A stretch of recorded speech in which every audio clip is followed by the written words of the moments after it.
زندگی بہتر بنائے زندگی، مختصر سی زندگی ہے بھائیوں، نیکیاں کیجیے نہ غفلت کیجیے۔ الحمدللہ رب العالمین والصلاة والسلام علی خاتم النبیین، اما بعد فاعوذ باللہ من الشیطان الرجیم، بسم اللہ الرحمن الرحیم۔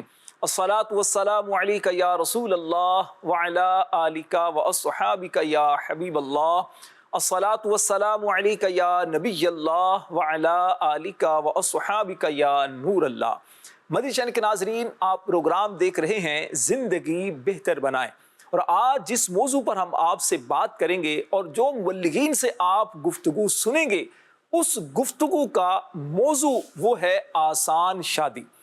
نکاح عربی زبان کا ایک لفظ ہے اور اس کا معنی ہے جوڑنا، ملانا۔ نکاح سے دو خاندان آپس میں جڑتے ہیں، لڑکے اور لڑکی کا تعلق آپس میں قائم ہوتا ہے۔ نکاح سے انسانی معاشرت میں ایک حسین خوبصورت خاندان کا اضافہ ہوتا ہے۔ نکاح کو اگر آسان کیا جائے، شادی میں خرچوں کو اگر کم رکھا جائے، آنے والی زندگی میں انسان کو بہت ساری آسانیاں مل جاتی ہیں۔ کریم آقا صلی اللہ علیہ وسلم نے نکاح کی اہمیت کو بیان کرتے ہوئے نوجوانوں سے ارشاد فرمایا۔ حضرت عبداللہ ابن مسعود رضی اللہ تعالی عنہ روایت کرتے ہیں، رسول اکرم نور مجسم صلی اللہ علیہ وسلم نے ارشاد فرمایا، اے نوجوانوں، تم میں سے جو نکاح کرنے کی طاقت رکھتا ہو، نکاح کرنے کی قدرت رکھتا ہو، اسے چاہیے کہ وہ نکاح کرے، کیونکہ یہ نکاح آنکھوں کو جھکا دیتا ہے اور شرمگاہ کو گناہ سے بدکاری سے بچاتا ہے۔ اور جو نکاح کرنے کی قدرت نہ رکھے تو اسے چاہیے کہ روزے رکھے، کہ روزے نفسانی خواہشات کو ختم کرتے ہیں۔ مدنی چینل کے ناظرین، ہمارے معاشرے کے اندر جہاں بہت ساری غلط رسمیں پیدا ہو چکی ہیں، بہت سارے غلط انداز اختیار کیے جا چکے ہوتے ہیں، ان میں سے ایک انداز یا ایک رسمیں، ایک ایسی رسم جس کی وجہ سے بہت سے خاندانوں میں پریشانیاں ہوتی ہیں، مشکلات بڑھ جاتی ہیں، وہ کیا ہیں؟ وہ ہوتا ہے شادی کے موقع پر فضول خرچی کرنا۔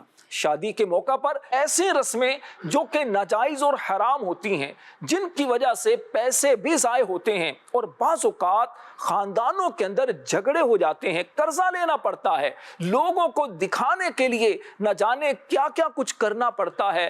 نتیجہ یہ ہوتا ہے کہ جب شادی ختم ہو جاتی ہے تو بعد میں قرض دینے کے لیے پریشانیاں ہو جاتی ہیں۔ بعض اوقات ایسا بھی ہوتا ہے معاذ اللہ سود لیا جاتا ہے۔ الامان والحفیظ۔ تو مدنی چینل کے ناظرین، آج ہم جس موضوع پر بات کریں گے وہ ہے آسان شادی۔ اس موضوع پر انشاءاللہ الکریم مبلغین سے آپ گفتگو بھی کریں گے۔ سب سے پہلے درود پاک کی فضیلت کو شامل کرتے ہیں۔ اللہ پاک کے پیارے اور آخری نبی محمد عربی صلی اللہ علیہ وسلم کا ارشاد ہے، تم جہاں بھی ہو مجھ پر درود پڑھو کہ تمہارا درود مجھ تک پہنچتا ہے۔ صلو علی الحبیب صلی اللہ علی محمد وعلی آلہ وصحبہ وبارک وسلم۔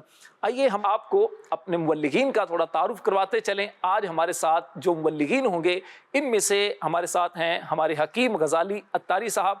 حکیم غزالی سے انشاءاللہ ہم آج موضوع پر بات کریں گے، اور ان کے ساتھ ہمارے بڑی خوبصورت آواز کے مالک ہمارے محفوظ عطاری بھائی۔ اور آج ہمارے ساتھ مبلغ ایک ہیں ڈاکٹر طارق راجپوت صاحب۔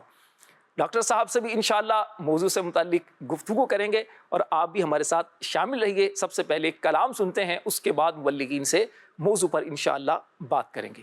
محفوظ بھائی، کون سا کلام سنا رہے ہیں؟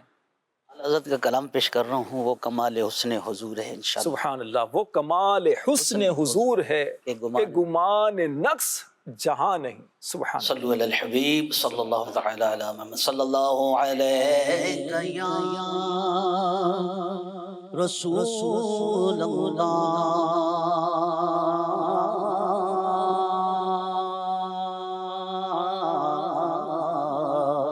وسلم علیہ یا حبیب اللہ۔ دکھوں نے تم کو جو گھیرا ہے درود پڑھو جو حاضری کی تمنا ہے تو درود پڑھو اگر کوئی اپنا بھلا چاہتا ہے تو اسے چاہے جس کو خدا چاہتا ہے درود ان پہ بھیجو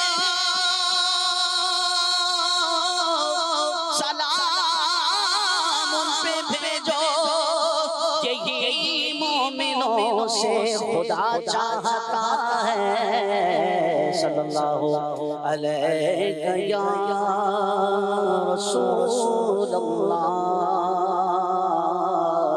وسلم علیہ یا حبیب اللہ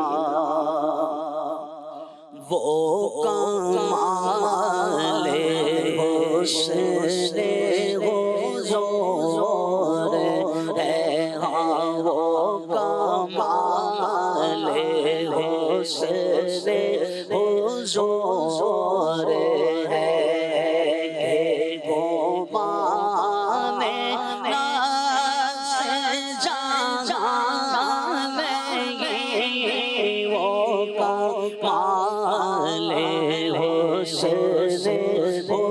حضور ہے ہاں وہ کمال حسن حضور ہے گمان ناز جہان پھول خار سے سور پھول خار سے سور ہے شمع ہے کہ دھواں نہیں گئی وہ کمال حسن حضور ہے اس شخص کے عیبوں کا چرچا ہو نہیں سکتا حرم جس کا نبی رکھے وہ رسوا ہو نہیں سکتا حسینوں معجبینوں لازمیوں بہت سے ہیں مگر کوئی میرے سرکار جیسا ہو نہیں سکتا وہ کمال حسن حضور ہے ہاں وہ کمال حسن حضور ہے گمان ناز جہان پھول خار سے سور ہے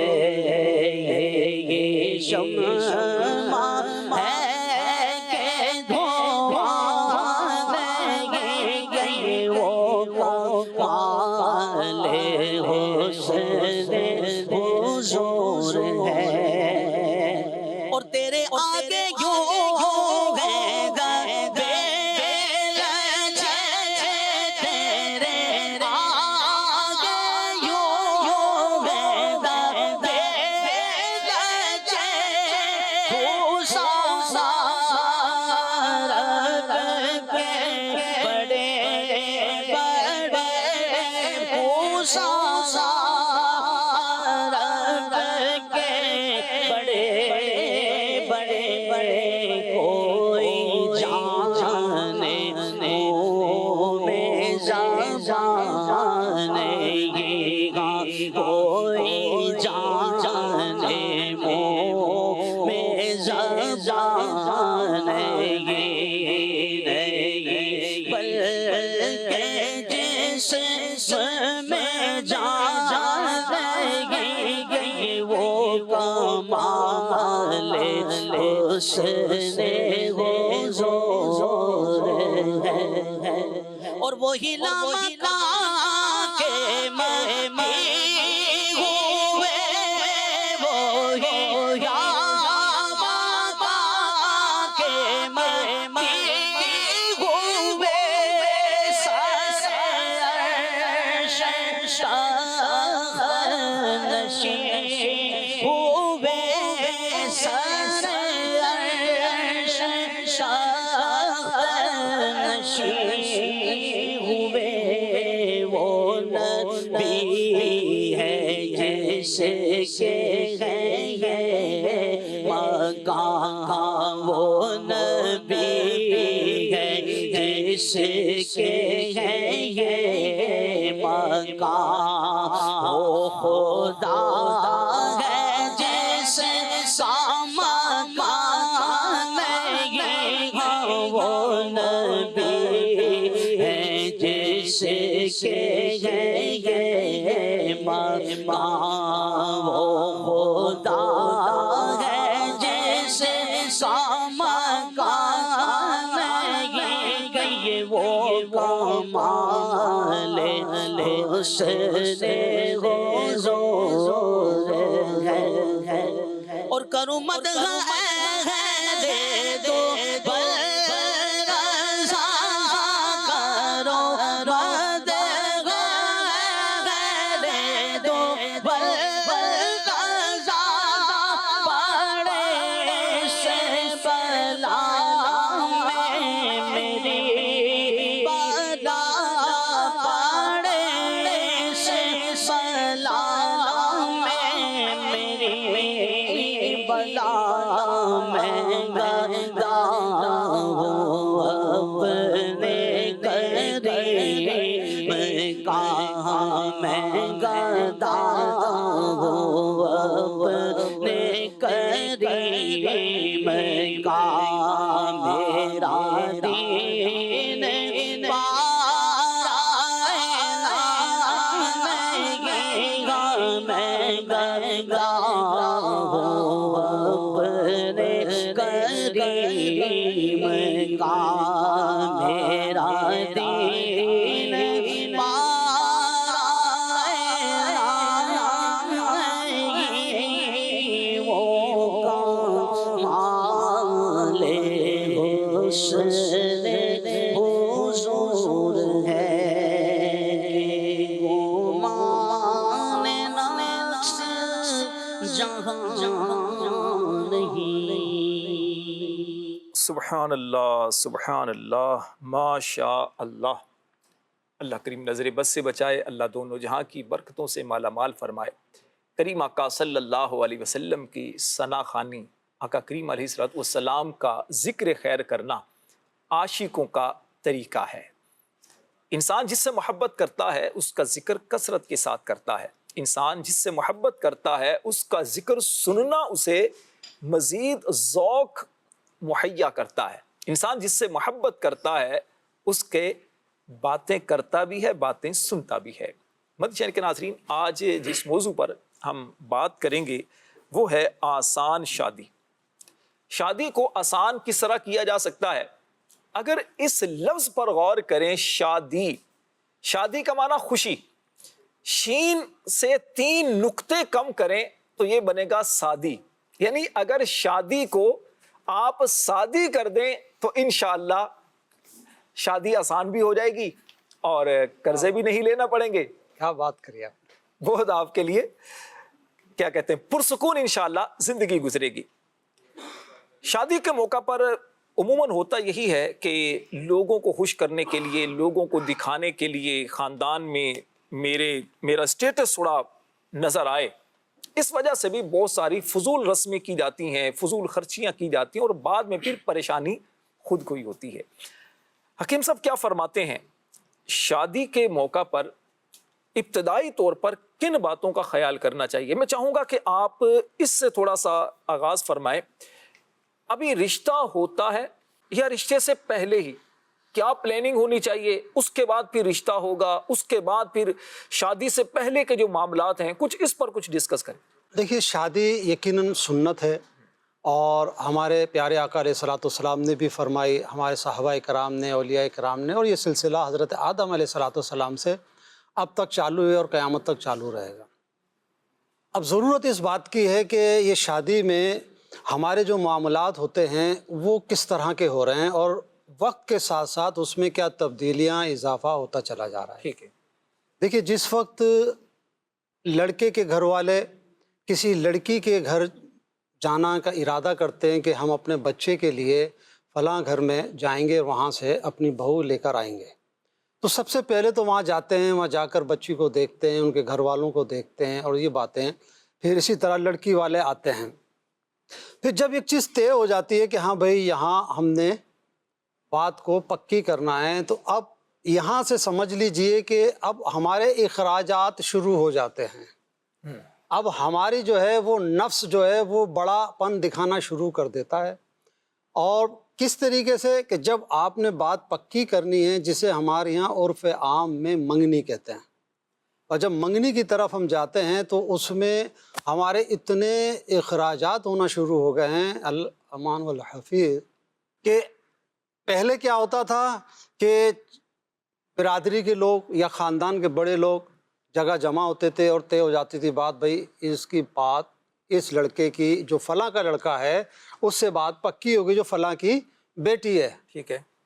خاندان میں، برادری میں بات پھیل جاتی تھی کہ ہاں بھائی یہ ان دونوں کا عقد ہوگا۔ پھر اس کے بعد جو ہے جناب وقت گزرتا رہا، ہمارے اندر بظاہر جسے ہم کہتے ہیں کہ ترقی آتی رہی، وہ ترقی نہیں تھی، دنیاوی ترقی جس کو ہم کہتے ہیں، دنیاوی ترقی، در حقیقت وہ ہمارے اوپر بوجھ ہے۔ ٹھیک ہے۔ ترقی نہیں ہے شادی بیاہ میں، وہ ہمارے اوپر بوجھ بنتا چلا گیا۔ پھر جناب بات پکی ہوتی ہے۔ اب کیا ہوتا ہے کہ جناب منگنی کے نام پر بچے اور بچی کے گھر والے اپنے اپنے گھر، پہلے لڑکا جائے گا لڑکی کے گھر، وہاں جا کے مٹھائی تقسیم کی جائے گی، مٹھائی کھلائی جائے گی، کچھ جوڑے اور کچھ اور دو چار چیزیں لے کر جائیں گے، ساتھ میں اپنے کچھ افراد بھی لے کے جائیں رشتہ گے، دار کچھ لڑکے کی طرف سے آئیں گے، کچھ لڑکی کی طرف سے آئیں گے، پھر دونوں طرف سے یہ خرچہ ہوگا۔ خرچہ ہو گیا یہ۔ اب لڑکی والے جائیں گے اور وہاں جا کر خرچہ کریں گے، اور ادھر لڑکے والے کریں گے خرچہ۔ اب اس خرچے کے اندر پہلے تو یہ ہوتا تھا کہ شربت پلا دیا، موسم کے حساب سے چائے وائے پلا دی، اب باقاعدہ کھانا ہوتا ہے، اور پھر اس میں بھی ایسا کہہ لیجئے کہ دو چار چیزیں نہیں، کئی کئی چیزیں رکھنے شروع کئی ہو گئے، ڈشیں ہوتی ہیں، میرج ہال میں باقاعدہ انتظام ہوتا ہے۔ جی ہاں۔ اچھا حکیم صاحب، اس میں ساتھ ساتھ یہ بھی ہوتا ہے عرفان بھائی، ڈاکٹر صاحب، کچھ چیزیں تو وہ ہیں کہ جو لڑکا اور لڑکی کے گھر والے خرچہ کرتے ہیں، ایک خرچہ تو وہ ہے، لیکن ایک خرچہ، بڑا خرچہ آپ کہہ سکتے ہیں، ان افراد پر بھی ڈالا جاتا ہے دونوں طرف سے، یعنی لڑکی کی طرف سے، لڑکی کے گھر میں انگیجمنٹ کا اگر پروگرام ہے، لڑکے کے گھر والے آئے ہیں، تو جو لڑکی کے رشتہ دار ہیں اور لڑکے کے جو رشتہ دار ہیں وہ آ کر وہ لڑکی کو دیں گے کچھ نہ کچھ۔ اب لڑکے کے گھر جانا ہے تو پھر دوبارہ انہوں نے لڑکے کو بھی دینا ہے۔ اچھا، اب دیتے ہوئے یہ بھی خیال کرنا ہے عرفان بھائی کہ بھائی اس نے میرے بیٹے کو کتنا دیا تھا، میری بیٹی کو کتنا دیا تھا، تو اب مجھے اس سے بڑھا کر دینا ہے۔ یہ ابھی انگیجمنٹ ہو رہی ہے۔ اچھا، بعض جگہ انگیجمنٹ سے پہلے ہی حکیم صاحب بات پکی ہوتی ہے، اس کو کہتے ہیں بات پکی، بات پکی ہو رہی ہے، اب خرچے ہو رہے ہیں، انگیجمنٹ کا معاملہ پھر بعد میں ہے۔ کیا کہتے ہیں عرفان بھائی؟ خرچے کے حوالے سے تو میں یہ کہتا ہوں راشد بھائی کہ پہلے جو ہوتا تھا سال میں 3 جوڑے بنتے تھے، ٹھیک ہے۔ اب تو پتہ ہی چلتا ہے شادی ماموں کے بیٹے کی ہے، جوڑے سارے ہمارے گھر میں بن رہے ہیں، اور ہر تقریب کے الگ۔ جی بالکل ایسا ہی۔ خواتین کا پرابلم یہ ہے کہ وہ جہاں 1-2 دفعہ پہن لیا ہے تو اب وہ دوسرا جوڑا اس تقریب میں نہیں پہننا، پھر مثال دی جاتی ہے، اگر آپ سمجھائیں تو میری مثال دی جاتی ہے کہ فلاں بھی تو ایسا کر رہا ہے، ورنہ اگر حقیقتاً شادی دیکھی جائے نا تو ہمیں جو سیرت مصطفیٰ سے، احادیث مبارکہ سے ملتا ہے تو وہ شریعت کے ایک تو دائرے میں ہو، اور پھر 3 چیزیں ٹھیک ہے اس کو سمجھیں آپ کے یہ ہیں۔ پہلی یہ ہے کہ نکاح ہو، دوسرا یہ ہے کہ مہر ہو، اور تیسرا نبی پاک علیہ الصلوۃ والسلام نے فرمایا کہ نکاح کی خوشی میں ولیمہ ولیمہ کرنا سنت ہے۔ ان 3 چیزوں پر ہے۔ اب جیسا کہ نبی پاک علیہ الصلوۃ والسلام کی حدیث مبارکہ ہے ترمذی شریف کی، اس میں نبی پاک علیہ الصلوۃ والسلام نے فرمایا، نکاح کے بارے میں بڑی مختصر سی بات فرما دی، فرمایا اعلانیہ ہو اور مسجد میں ہو۔ واہ! یعنی ہمارے وہاں ہال بک کیے جاتے ہیں اس تقریب کے لیے، اور شادی بیاہ میں اور اس کے علاوہ اخراجات، آتش بازی تو دوسری چیزیں، لیکن حدیث پاک میں جو فرمایا وہ صرف یہ ہے۔ اچھا اس میں دیکھیں شادی حال میں نکاح کرنا ہے یا گھر کے باہر اگر آپ نے کچھ شامیانے لگا کر کرنا تو ناجائز یا گناہ نہیں اس کو کہا جا سکتا، لیکن کیا ہے کہ آپ اپنی ضرورت کے مطابق دے کر اس کو خرچہ کریں۔ اچھا پھر ڈاکٹر صاحب ایک تو یہ ہے کہ آپ کے گھر میں شادی ہے، آپ خرچہ کتنا کر رہے ہیں، ایک چیز تو یہ ہے۔ دوسرا یہ کہ جس طرح عرفان بھائی نے بھی کہا کہ آپ کے جو رشتہ دار ہیں، جی آپ کے رشتہ دار ہوتے ہیں، تعلق آپ کے بھائی بہن ہوتے ہیں، آپ کے چچا تایا ماموں خالہ ہوتے ہیں، پھر آپ کے محلے والے ہوتے ہیں جن کے آپ شادیوں میں جا چکے ہوتے ہیں، ساتھ ساتھ وہ بھی کتنے زیادہ اخراجات کا ان سے بھی مطالبہ ہوتا بھی ہے۔ ایک تو یہ ہے کہ انہوں نے خود کرنا ہے، وہ تو چلے اپنی جگہ ہے کہ وہ نیا سوٹ پہن کر آئیں یا پرانا سوٹ پہن کر آئیں، اور دوسرا یہ کہ آ کر انہوں نے دینا ہے، خرچہ کرنا ہے۔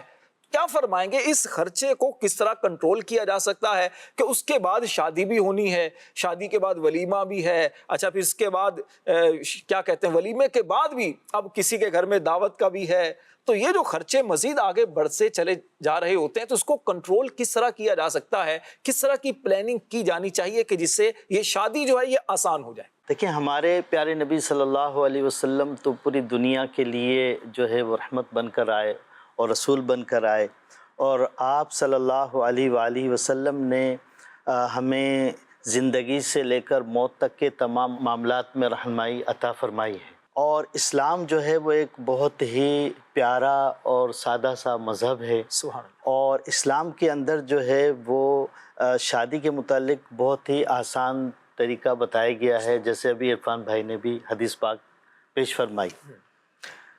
انسانی ضرورتوں میں سے ایک ضرورت جو ہے وہ نکاح ہے، بے شک، اور نکاح جو ہے ہمارے پیارے نبی صلی اللہ علیہ وسلم، صحابہ کرام رضوان اللہ تعالی علیہم اجمعین، اولیاء کرام، علماء کرام، جی انبیاء علیہم الصلاۃ والسلام، ان لوگوں نے نکاح کو آسان طریقے سے ادا کر کے اور آسان طریقے سے اس فریضے کو ادا کر کے ہمارے لیے نمونہ پیش کیا ہے۔ بے شک، بہت خوب۔ اب یہ ہم ہیں کہ ہم نے جو ہے نا اس میں اتنی رسم و رواج کو پروان چڑھا دیا ہے اور اتنی فضول خرچیاں اس میں شامل کر دی ہیں، اور اتنی رسم و رواج کو ہم نے جو ہے وہ آگے بڑھا دیا ہے کہ ہم پریشان ہو رہے ہیں، خرچے لاکھوں میں چلے گئے۔ جیسے آپ نے فرمایا ابھی کہ لڑکی والے الگ خرچہ کرتے ہیں اور لڑکے والے الگ خرچہ کرتے ہیں، اور جو تیسرے جو لوگ آ رہے ہیں ان کے اوپر الگ خرچہ ہوتا ہے۔ ایسے اب مثال کے طور پہ کوئی شخص جا رہا ہے کسی جو ہے ہال کے اندر شادی ہے، وہاں جا رہا ہے، اب وہ ظاہر سی بات ہے فیملی کو لے کر آئے گا۔ فیملی نے پہلے ہی جیسے عرفان بھائی نے فرمایا کہ سوٹ جو ہے نا ہر جو ہے وہ تقریب کے لیے الگ سوٹ ہوتا ہے، اور یہ حقیقت ہے۔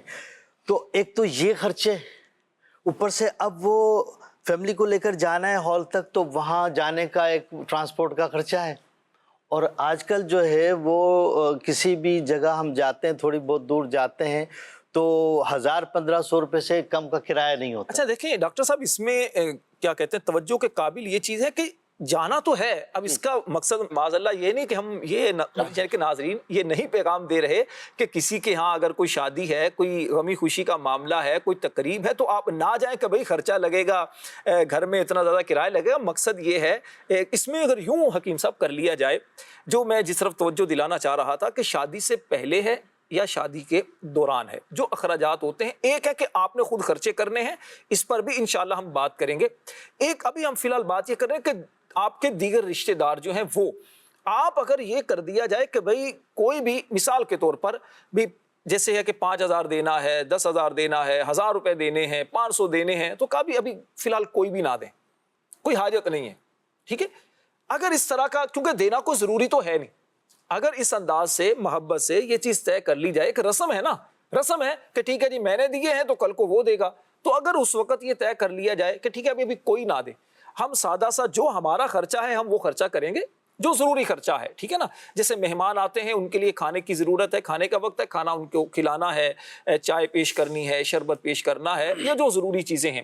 تو اب اگر اس طرح پیسے لینے سے منع کر دیا جائے، ایک تو دیکھیں بآسانی دے سکتا ہے وہ طبقہ جن کے لیے پریشانی ہے، تازہ مزدوری کرنے والے لوگ ہوتے ہیں، کم جن کی سیلریز ہوتی ہیں، تو ان پر کیا خیال ہے خرچے کم ہو جائیں گے.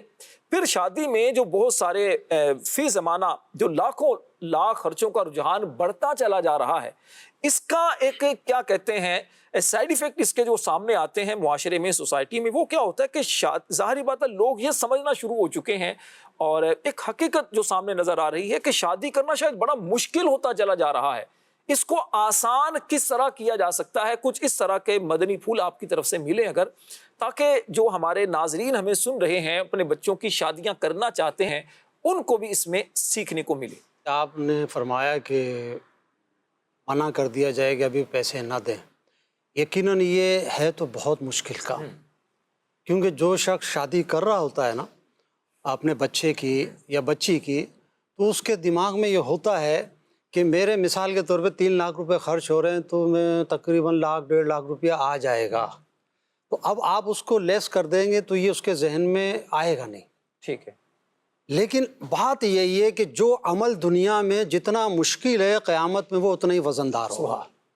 آج اگر ہم ایک معاشرے میں, اپنے معاشرے میں اگر ایک اچھے کام کی بنیاد ڈالنا چاہ رہے ہیں, اگر وہ میری ذات سے ڈل رہا ہے تو تا قیامت جب تک اس پہ عمل ہوتا رہے گا مجھے اس کا ثواب ملے گا. جب ہماری یہ سوچ بنے گی تو انشاءاللہ تعالی ہمارا قدم اور ہماری معاملات جو ہیں اس طرف بڑھیں گے. اب دوسرا حکیم صاحب دیکھیں نا, اس میں دوسروں کا کتنوں کا بھلا ہو جائے گا. اگر آپ یہ رسم شروع کر دیتے ہیں اپنے خاندان میں, تو ہم دوسرے دیکھا دیکھی دوسرے بھی اگر شروع کریں گے تو کتنی آسانیاں ہو جائیں گی. جی ہاں, اس میں آسانیاں بھی ہو جائیں گی. پھر یہ تو نہیں ہے کہ آپ اب آج اگر میں اپنے بچے کی یا بچی کی شادی کر رہا ہوں, میں نے اعلان کر دیا بالفرض کہ بھائی آپ لوگ جو ہیں اس طرف معاملے میں تکلف مت فرمائیے گا, آپ آ جائیں, یہ آپ آ جائیں, یہی ہمارے لیے باعث صد افتخار ہے. حالانکہ ہم کارڈ میں لکھتے بھی ہیں اور اگر کچھ نہ دے تو ناراض بھی ہو جاتے ہیں. تو بہرحال تو اب جو ہے جب ہم نے یہ چیز کر دی, اب ہمارے بعد جو ہے دوسری کی بھی تو شادی ہونی ہے نا, تو کیا یہ اچھا ہی ہوگا کہ وہاں سے بھی اعلان ہو جائے تو میرے اوپر بھی تو آگے آنے والے دن میں بوجھ کم ہو جائے گا نا. بہت خوب. تو اب اگر ہم اس میں قدم بڑھا لیں اور کر لیں تو یقین کیجیے آج کے معاشرے میں کیا عرض کروں, میں ابھی اس پروگرام سے پہلے کچھ تھوڑی سی تیاری میں کچھ شادی ہال اور کچھ اس طرح کے لوگوں کے پاس میں گیا, ٹھیک, کہ اس وقت جو شادی بیاہ کے حالات اور واقعات جو ہو رہے ہیں وہ کیا ہیں. آپ یقین کریں راشد بھائی کہ بس رونا آ گیا کہ وہ صاحب کہہ رہے ہیں جن کے ہال ہیں کہ پہلے جو لوگ 400 500 کی افراد کی بکنگ کرتے تھے, یا جو پہلے اتنی افراد کی بکنگ ہو جاتی تھی, اب جو ہے 250 300 پہ آ گئے, یعنی ہاف پہ آ گئے. مجھے انہوں نے اپنا ایک رجسٹر دکھایا نکال کے کہ یہ دیکھیں 100 افراد کی بارات ہے, 100 افراد کی بارات ہے. میں نے کہا یار 100 افراد کی بارات آج کے دور میں سمجھ نہیں آ رہی ہے. وہ کہنے لگے بات یہ ہے حکیم صاحب کہ لوگوں کی گنجائش ختم ہو گئی ہے. جب لوگوں کی گنجائش ختم ہو گئی ہے تو اب انہوں نے اپنے ضروری خاندان کے لوگوں کو بلانا ہی مناسب سمجھا اور اس کے اندر اس بچے کی شادی جو ہے کرنے کی ارادہ کر لیا انہوں نے. اب اگر یہ قدم ہم سب اٹھا لیں, میں مدنی چینل کے ناظرین سے گزارش کروں گا, اور یہ ذہن میں رکھ کے آیا تھا یہ بات, آج ہاتھ جوڑ کے کروں گا, کیونکہ آج کے دور میں اپنے گھر کے اخراجات کو پورا کرنا مشکل ہو رہا ہے کہ ہم وہ کام کریں کہ جس میں ہمارے لیے بھی سہولت ہو, دوسروں کے لیے بھی سہولت ہو. مسند احمد کی حدیث پاک ہے, رسول اکرم صلی اللہ علیہ وسلم نے فرمایا برکت والا نکاح وہ ہے جس میں بوجھ کم ہو, جس میں فریقین کا خرچ کم ہو, یہ ہے برکت والا نکاح.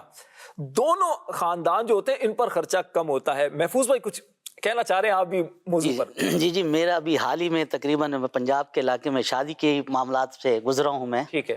تو وہاں پہ میں نے دیکھا ہے کہ ایک ایسا عمل تھا, ایک بچی ہے وہ ہمارے تقریباً رشتہ داروں میں سے ہی ہے, کہ 5-6 سال سے اسی وجہ سے وہ بیٹھے ہوئے ہیں کہ وہ جہیز کی نہیں کر پا رہے. اچھا اسی حال میں کیا ہوا, وہاں کے پنجاب کے علاقے میں کچھ یہ ایک رسم ہوتی ہے کہ بچی کا جہیز دینا ہوتا ہے نا, تو وہ ایک جگہ جمع کر کے سارا جہیز کو رکھا جاتا ہے, دکھایا جاتا ہے, دکھانے کے لیے پھر وہ گھر گھر بولا جاتا ہے کہ بچی کا. اب اس میں یقین میں نے جب وہ بچی بھی پہنچی, جب اس نے جب دیکھا ان کے والدین بھی پہنچے, اور یقین میں نے ابھی ان کا بھی ارادہ تھا کہ یہ بیچ میں تاریخ گزری کہ اس میں اس بچی کا بھی کر دیں گے, لیکن جب جہیز کو انہوں نے وہ دیکھا تو انہوں نے کہا کہ یار انہوں نے تو اتنا اور ہمارے پاس تو بالکل ہی نہ کچھ ہونے کے برابر ہے. تو اس چکر میں اب وہ شادی ان کی پھر دوبارہ رک گئی ہے. کتنا عرفان بھائی ایک کیسی مطلب چیز ہوتی ہے کہ آپ جب دکھاتے ہیں تو اب اس سے کیا ہوتا ہے, دیگر جو افراد ہوتے ہیں جن کی شادی ہو رہی ہے یا جن کی شادیاں ہونے والی ہوتی ہیں, تو اب وہ دیکھ کر ان کو تو ایک گویا کہ آپ زبان حال سے میسج دے رہے ہوتے ہیں, جناب اگر ہم سے رشتہ جوڑنا ہے, اگر معاشرے میں آپ نے کچھ نام پیدا کرنا ہے تو جناب یہ چیزیں پھر دیکھ لیں. کچھ رسمیں وہ ہیں جائز, جیسے ابھی ہم نے تقریباً بات کی جائز رسموں کی, یعنی جائز چیزیں ہیں, اس میں ہم کہہ رہے ہیں کہ خرچہ کچھ کم کریں. لیکن اب اس کے ساتھ ساتھ جو ناجائز رسمیں ہوتی ہیں, ناجائز رسموں کے مثال کے طور پر جہیز کا مطالبہ کر کے بھی یہ بھی ہونا چاہیے لڑکے کے لیے, لڑکی کی ماں کے لیے بھی یہ ہونا چاہیے, تو فلاں ہونا چاہیے, یہ ہونا چاہیے. اب شرعی مسائل اس طرح, یہ تو دارالفتہ اہل سنت سے انشاءاللہ مزید رہنمائی ہمیں ملتی رہے گی. لیکن ہم موجودہ ایک خرچوں پر جب ہم بات کرتے ہیں تو اس پر تھوڑا سوچنا تو چاہیے نا. آپ کر رہے ہیں, اللہ نے آپ کو دیا ہے, بڑی اچھی چیز ہے, لیکن جب آپ دکھا رہے ہوتے ہیں تو کتنے ایسے بیچارے ہوتے ہیں کہ جن کے لیے پھر شادیاں کرنا بڑا مشکل ہو جاتا ہے. ایک ایسی چیز شروع کر دی جاتی ہے معاشرے کے اندر کہ اب اس کے پیچھے پیچھے چلنا پھر غریب لوگوں کے لیے تو بڑا مشکل ہو جاتا ہے. یہ تو بات بالکل درست ہے راشد بھائی کہ اس وقت دکھاوا ہمارے معاشرے میں بہت آ گیا. وہ ہر کسی چیز میں ہے, صرف شادی کا معاملہ نہیں ہے, بلکہ شادی کو اگر ہم یوں کہیں کہ ہم بات کر رہے ہیں آسان شادی کی, ہمارے معاشرے میں دو طرح کی, ایک تو آسان پر بہت مسئلہ ہے, دوسرا گناہوں بھری شادی. یہ دو الگ ٹاپک ہیں یوں سمجھیں. ایک تو یہ کرنا کہ بھئی لوگوں کے لیے سہولت پہ سے معاملات اپنے لیے بھی سہولت, دوسروں کے لیے سہولت, ہم اسی خود بھی بچے گناہ سے اور دوسروں کو بھی بچائے گناہ سے. معاشرہ اس طرف چلا گیا, یعنی کہ اللہ کی نافرمانی کے مقام میں. اور پھر خاص طور پہ یہ سارے جتنے معاملات ہیں جس میں ہم پھنسے ہوئے ہیں نا, اس کی وجہ یہی ہے کہ ہم نے شریعت کا دامن چھوڑ دیا. اگر شریعت کے دامن کو ہم تھام کے رکھیں تو شریعت نے تو میں نے کہا نا کہ 3 چیزیں, بھائی نکاح, اس کا مہر, ولیمہ, معاملہ ختم ہو جائے گا. کتنا خرچہ ہے نکاح میں؟ کیا خرچہ ہے نکاح میں؟ سادہ سا خرچہ یہی ہوتا ہے کہ بھی آپ قاضی صاحب کو بلائیں اور ایجاب و قبول کروا دیں 2 گواہوں کی موجودگی میں, مسجد میں کروائیں, انشاءاللہ ثواب ملے گا. پھر ولیمے ہوگا, اعلانیہ ہو جائے گا, جماعت کے بعد ہوگا, سینکڑوں افراد ہوں گے, دعائے خیر میں حصہ ملے گا. اچھا, ولیمے کے لیے بھی ضروری تو نہیں ہے ڈاکٹر صاحب کہ لازمی آپ نے بڑے شادی حال میں کرنا ہے, بینکوئٹ حال میں کرنا ہے, اور پھر آپ نے اتنے بڑے پیمانے پر آپ نے کوئی 15-20 ڈشیں بنانی ہیں, اور پھر آپ نے فوٹو سیشن بھی کرنا ہے, ویڈیو بھی بنانی ہے, دولہا دلہن کو معاذ اللہ سامنے بٹھا کر بد نگاہی کا سامان بھی کروانا ہے. تو اب اس طرح ظاہر سی بات ہے کہ جو اب اس شادی حال میں آئے گا تو آنے کے لیے بھی کچھ چیزوں سے کرنی پڑیں گی. خواتین ہیں تو انہیں اپنے ڈریس اور میک اپ اور اس طرح کی چیزوں کا, پھر مرد ہیں تو مردوں کو بھی اسی طرح کا اسٹینڈرڈ کا بن کر آنا پڑے گا. تو کیا کہتے ہیں یہ خرچے اگر اس انداز سے کم کس طرح ہو سکتے ہیں, تھوڑا اس پر رہنمائی فرمائیں. اور تھوڑا میں چاہوں گا ماضی کی شادیوں کا بھی اگر ذکر کریں آپ, کہ ماضی میں جو شادیاں ہوتی تھی, زمانہ ماضی میں لوگ کس طرح سادگی سے شادیاں کر لیا کرتے تھے اور خوشی زندگی گزارتے تھے. دیکھیں راشد بھائی, اس میں ماضی کی شادیوں کی طرف اگر ہم نظر کریں تو وہ تو بہت ہی سادہ ہوتی تھیں. کچھ مثالیں اگر مثال کے طور پہ ہمارے بڑے بتاتے ہیں کہ جو ہے وہ گھروں میں ہی قریب ہی مسجد کے اندر ہی جو ہے نا وہ نکاح کا جو ہے نا معاملہ ہو جایا کرتا تھا. لڑکوں کے لیے جو ہے نا وہ مسجد میں جا کے, اور جو لڑکے کی طرف سے لوگ ہوتے تھے, لڑکی والوں کی طرف سے لوگ ہوتے تھے, وہ مسجد میں جا کے ایک سادہ سا نکاح ہو جاتا تھا, اور چھوارے تقسیم ہو جاتے تھے, اور لوگوں کو جو ہے وہ بس اس میں شامل کر لیا جاتا تھا, دعائے خیر ہو جایا کرتی تھی. اور جو ہے ان سادہ شادیوں کی برکتیں یہی تھیں کہ لوگ جو ہے نا وہ اچھے حال میں ہوا کرتے تھے, ان کی شادیاں آگے چلا کرتی تھیں. یہ جو مسائل پیدا ہوتے ہیں شادی کے بعد, ان میں مسائل اتنے زیادہ پیدا نہیں ہوتے تھے. لیکن اب جو شادیاں ہیں وہ سنت مصطفیٰ صلی اللہ علیہ وسلم کو ادا کرنے کے لیے اس کے ساتھ ساتھ جو ہے نا بہت ساری جو ہے نا غیر ضروری رسومات جو اس کے اندر اختیار کر لی گئی ہیں, اس کی وجہ سے خرچے بڑھ گئے. تو یہ غیر ضروری جو رسومات ہیں, مثلا مہندی کا لے کے جانا آنا جو ہے, یہ بلا وجہ جو ہے نا ایک خرچہ ہے, دونوں طرف سے خرچہ ہوتا ہے. اسی طرح ایک دن جو ہے وہ لڑکی والے جاتے ہیں, پھر ایک دن وہ دوسرے لڑکے والے آتے ہیں, تو دونوں طرف سے بلا وجہ کا خرچہ خرچہ بھی. اس کے ساتھ ساتھ گناہوں کا بھی ایک ماحول جو بنایا جاتا ہے, گانے چلائے جاتے ہیں اور اس طرح کے جو صورتحال ہوتی ہے. جی. اب اس میں جیسے کہ وہ ہوتا ہے نا کہ پہلے جو ہے اگر گھر چھوٹا ہے تو کسی دوسرے کے گھر میں انتظام کر لیا, دریاں بچھا دی اور وہیں کھانے کا انتظام ہو جاتا تھا, بیٹھ کر کھانے کا انتظام ہو جاتا تھا. جی. تو اپنے گھر میں لیڈیز کا انتظام ہو جاتا تھا. ایسے ہی کیا تھا, میری شادی کا ہم نے یوں ہی کیا تھا. میری پھپھو کا گھر تھا تو ہم نے وہاں پر, حالانکہ میرے خیال میں پرانے دور میں آپ کی شادی نہیں ہوئی دور ہوگی. کے نہیں, جی ایسا پہلے کی بات. یہی چیز سمجھ آ گئی الحمدللہ دینی ماحول کی برکت سے. تو ہم نے دریاں وہ بچھائیں, دریاں بچھا کر اور دسترخوان بچھا کر اور پھر اس طرح کھانا ان کی پلیٹوں میں ان کے سامنے خود ڈال کر دیا. یقین جانیے یعنی کہ کھانا بھی بڑا ضائع بھی نہیں ہوا, بچت بھی بہت ہو گئی اور دعائے خیر بھی ہوئی. راشد بھائی پرابلم یہی ہے کہ ڈاکٹر صاحب جس طرح ڈاکٹر صاحب تو یہ کہہ رہے ہیں کہ بھائی وہ فضول خرچے, ہم تو جہاں خرچہ کرنا ہے وہاں بھی اتنا خرچہ کر رہے ہیں. مثال جو مہر لے لیں نا آپ, اس وقت مہر جبکہ نبی پاک علیہ الصلوۃ والسلام نے فرمایا کہ جس عورت کا مہر کم ہوگا آسان سے ادا کیا جائے گا وہ نکاح برکت والا ہوگا. اب ہمارے وہاں باقاعدہ کہ بھائی اس کا مہر اتنا رکھا گیا ہے, اس کا مہر کیوں نہیں رکھا جائے اتنا. اصل میں مہر میں ہو کیا رہا ہے جو اس وقت ہم دیکھ رہے ہیں شادی بیاہ میں, ایک بے اعتمادی ہے. بالکل مہر زیادہ اس لیے عموماً سوچ میں رکھا جاتا ہے کہ بچہ پھنسا رہے گا. ارے بچی کو پھنسانا ہے, بچے کو پھنسانے کے لیے رکھا ہوا ہے آپ نے. اللہ پر بھروسہ کر کے, بالکل اللہ پہ بھروسہ کر کے, اسی جو روایت بیان کی گئی تھی, بڑی برکت والا نکاح وہ ہے جس میں بوجھ کم ہے. تو اسی کی تفسیر میں, اسی کی شرح میں جو ہے مفتی احمد یعقوب رحیم رحمۃ اللہ تعالی علیہ فرماتے ہیں نا کہ اللہ پر بھروسہ رکھ کے بچی کو بیاہ دیا جائے. آج ہم کیا اللہ پہ بھروسہ رکھتے ہیں؟ نہیں, ہم تو لیں مہر زیادہ ہوگا نا تو بچی ذرا ٹکی رہے گی, ذرا یہ پھنسا رہے گا, یہ دے نہیں سکے گا, اس کی اتنی گنجائش نہیں ہے. 2-2 تولے 4-4 تولے سونے کا مہر رکھ رہے ہیں آج کے دور میں, لاکھوں کا مہر ہو رہا ہے آج کے دور میں. اللہ پہ بھروسہ ہونا چاہیے بچے چھوڑ دیتے ہوئے. شرعی مسئلہ تو یہی ہے, انشاءاللہ مزید دارالفتاء علیہ سنت سے بھی رہنمائی لی جا سکتی ہے کہ حق مہر جو ہے نا, حق مہر کم ہو تو اس میں یقیناً برکت بھی ہے اور اس میں آسانی بھی ہوتی ہے ادا کرنے کے لیے. لیکن زیادہ حق مہر رکھا جا سکتا ہے, شرعاً منع نہیں ہے, ٹھیک ہے نا, شرعی طور پر منع نہیں ہے. لیکن پسندیدہ شریعت کا کیا ہے وہ آپ کو بیان کر دیا. دونوں خاندان اگر آپس میں بیٹھ کر, دونوں گھر کے جو بڑے ہیں آپس میں بیٹھ کر کچھ چیزیں طے کریں کہ جو جو ضروری چیزیں ہیں ہم نے وہ کرنا ہے, نمود و نمائش نہیں کرنی, لوگوں کو دکھانا نہیں ہے, اللہ رسول کو ناراض کر کے گھر کو ہم نے آباد نہیں کرنا. ایسا گھر آباد نہیں بلکہ برباد ہوتا ہے. جس گھر کے بنیاد میں اللہ رسول کی محبت ہو, نبی پاک علیہ السلام کی سنتوں پر عمل ہو, تو ایسا گھر یقیناً خوشیوں کا گہوارہ بنتا ہے. ورنہ ہم نے بٹوارہ ہوتے دیکھے ہیں اور دیکھ رہے ہیں. آپ کے میسیجز کو بھی کچھ شامل کرتے ہیں, اس کے بعد امیر اہل سنت کا انشاءاللہ ایک بڑا خوبصورت پیکج بھی آپ کو دکھانا ہے. ایک میسیج ہے کراچی سے ابو صالح اتاری مدنی بھائی, ان کا میسیج یہ ہے کہ آج کل شادی کے موقع پر دولہا دلہن کی نکاح کے بعد ایک ساتھ انٹری کرواتے اور اس کی مووی بنائی جاتی ہے. معاذ اللہ, اس میں ماڈرن لوگ میوزک چلا کر بیہودہ گانے لگاتے ہیں. بعض جو لوگ ہوتے ہیں ان کا بڑا ایک اچھا انداز ہوا کرتا ہے.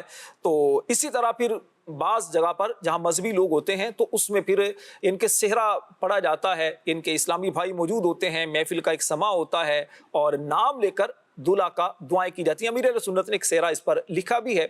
تو یہ تو بڑا اچھا عمل ہے. لیکن یہ جو دوسرا ایک طریقہ ہے کہ اس موقع پر میوزک چلایا جاتا ہے, مووی بنائی جاتی ہے, اب گویا کہ سرعام بد نگاہی کا سامان کیا جاتا ہے. لڑکے لڑکیاں, گھر کے خواتین, مرد اور رشتہ دار سارے اس موقع پر موجود ہوتے ہیں. تو یہ بہرحال جہنم میں لے جانے والا کام ہے, اس سے ہر ایک کو بچنا چاہیے. امیر اہل سنت امیر دعوت اسلامی سے اس حوالے سے تربیت لیتے ہیں کہ کھانے پینے میں کن باتوں کا خیال کرنا چاہیے اور اس موقع پر جو اتنی ساری ڈشز ہوتی ہیں اس موقع پر کیا خیال کرنا چاہیے. آئیے سنتے ہیں. ہمارے یہاں بعض وہ ریسٹورنٹ ہیں یہ سمجھے کہ بوفے ٹائپ کا ہوتا ہے.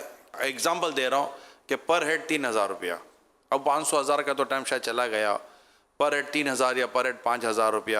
اب آپ آئیں 3-4 گھنٹے یہ وہاں لوگ بیٹھتے ہیں نا, کھاتے پیتے ہیں, تو ان کے چاروں طرف جیسے کھانا لائیو پک رہا ہوتا ہے, کوئی کڑھائی پک رہی ہے تو فلاں پک رہا ہے, تو یہ پک رہا ہے, تو پوڑیاں تلی جا رہی ہیں وغیرہ وغیرہ وغیرہ وغیرہ. تو اب لوگ بیٹھیں گے, لے کر آئیں گے. اب ان کو پتہ ہے کہ ہم نے 5,000 روپے تو دے ہی دیے ہیں, کم کھاؤ گے زیادہ کھاؤ. تو ویسے تو 4 گھنٹے تک بیٹھ کے کوشش تو یہ کرنی کہ پورا وصول کر کے جائیں. پھر بولے پھر ڈاکٹر کے پاس جانا نہ جانا وہ بات کا کیس ہے. باوضو گانے سنے ہو, ہاں بس بیٹھیں گے, گانے تو بجتے ہوں گے نا, استغفر اللہ, اسی جگہ پر کیا نہیں ہوتا ہوگا. جی میں کبھی نہیں کیا الحمدللہ, لیکن معاشرے کا پتہ تو ہے وہاں کیا کیا طوفان بدتمیزی ہوتا ہوگا, مرد عورت بے پردگیاں. اللہ نہ کرے اللہ ایسی جگہ سے ہم کو اس کی گلی سے بھی گزرنے سے محفوظ رکھے. نیک لوگوں کا کام نہیں ہے. اب وہاں بھی یہ اسی طرح مطلب کہ کھانا نکالنا ہے اور نکال کر تھوڑا کھانا ہے، کیونکہ اب وہ پیسے تو دے چکے نا، تو یہ ہوتا ہے اب اپنی جیب سے لیں گے، یعنی لینی ہی ایک پلیٹ ہے. اب کچڑا بھی اگر کوئی بندہ مطلب باہر سے کوئی ایک پلیٹ لیتا ہے تو وہ کچڑا پورا صاف کرتا ہے، مگر یہ جب یہاں جائیں گے نا تو یہ ہوگا، تو ایسا محسوس ہوتا ہے کہ شاید کچھ ہماری طبیعتیں کچھ اس طرح کی ہو چکی ہیں کہ شاید یہ ضائع ہو جائے گا یا بچ جائے گا، یہ ہو جائے گا، شاید اس کا احساس اتنا مطلب کہ رہا نہیں ہے اور فیلنگ نہیں ایسا لگتا ہے شاید. اب مال مفت لے بے رہے. اب جیسے آپ نے فرمایا 5,000 دے دیے، اب کم کھاؤ زیادہ کھاؤ گراؤ نہ گراؤ 5,000 تو دے ہی دیے. تو اب یوں اللہ سے ڈر نہیں لگتا کہ یہ گرائیں گے ہوٹل والا کچھ نہیں بولے گا، لیکن واقعی ہم نے ضائع کیا جی ہاں. اور یہ ضائع کرنا پایا گیا. ایک تو ایک برتن میں ادھورا چھوڑ دیا، اس کو ضائع کرنا نہیں بولتے. یہ اب جو ضائع کرے گا یہ اس کا بیٹر ہے.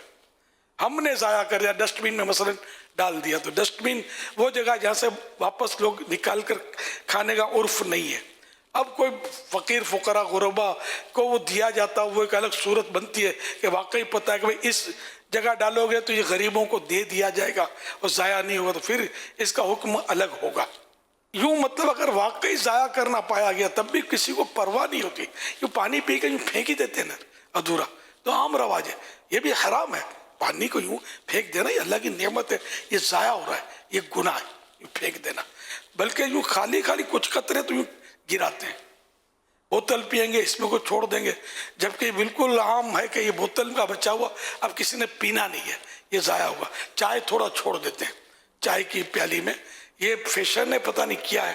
تو اس طرح لوگ یہ کر رہے ہوتے ہیں، گھروں میں بھی کر رہے ہوتے ہیں اس طرح. بعض کام ایسے کہ جو کمبائنڈ ہیں، سب جگہ کرتے ہوتے ہیں، بعض کام سب جگہ یہ نہیں کر رہے ہوتے عوام جو ہے. اللہ پاک کا خوف نہیں ہے، اس کا احساس نہیں کہ میں کہیں گناہ میں نہ پڑ جاؤں، میں نیکی کیسے کروں، میں ثواب کیسے ملے، یہ سوچیں نہ ہونے کے برابر ہیں. ایسا نہیں کرنا چاہیے، ان کو بچنا ہوگا اس سے. صلو علی الحبیب صلی اللہ علی محمد.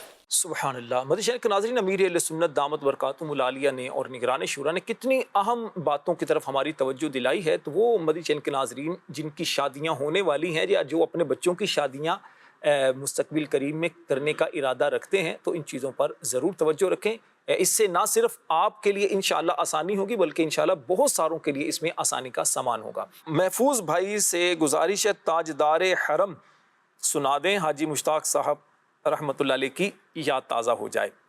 محمد سلیم مدنی جامعہ نور پور سے بات کر رہا ہوں. میری راشد نور بھائی سے درخواست ہے کہ جلد شادی کے اسباب کے لیے کوئی وظیفہ عطا فرما دیں. بھائی وظیفہ تو روحانی علاج والے ہی آپ کو عطا فرمائیں گے. ہم آپ کے لیے دعا کرتے ہیں اللہ آپ کی جلدی سے آسان شادی کروا دے، آمین. تاکہ اور آپ کے گھر کو امن کا گہوارہ بنائے، شادی کے بعد بھی آپ خوش رہ سکیں. سب کے لیے میری دعا ہے اور جتنے بھی ہمیں دیکھ رہے ہیں سن رہے ہیں. اچھا جی، ایک ہے ماشاءاللہ زندگی بہتر بنائے، بہت ہی اچھا لگتا ہے. اللہ تعالیٰ آپ کی تمام ٹیم کو مدینے کا مسافر بنائے، آمین. مدینے کی یاد میں کوئی کلام بھی سنا دیں پیارے محفوظ بھائی کی زبانی. جزاک اللہ. سلیم چشتی مدنی. بہت شکریہ، اللہ آپ کو بھی بار بار حرمین طیبین کی حاضری نصیب فرمائے. میری فرمائش ہے کہ اعلیٰ حضرت کا کلام زمین و زماں تمہارے لیے یہ سنا دیں. اچھا جی، ایک کلام کی فرمائش ہے، ان کی مہک نے دل کے غنچے کھلا دیے ہیں. بڑا پیارا کلام ہے. اب تو بس ایک ہی دن ہے کہ مدینہ دیکھوں. زندگی بہتر بنائے میں عرض ہے راشد بھائی، ماشاء اللہ آپ کا پروگرام بہت ہی پیارا ہے. اللہ پاک آپ سب کو سلامت رکھے، آمین. پلیز کلام سنا دیں، اذن طیبہ مجھے سرکار مدینہ دے دو. ٹھیک ہے جی، ماشاءاللہ بڑا اچھے آپ کے کلاموں کی فرمائشیں ہیں. محفوظ بھائی سے چند کلام سنتے ہیں. تاجدار حرم ہو نگاہ کرم ہو کرم، تاجدار حرم ہو نگاہ کرم ہو کرم، تاجدار حرم. چشم رحمت بخشا شوے ململاد نظر، کرشی شکتی ہاشمیوں مطلبی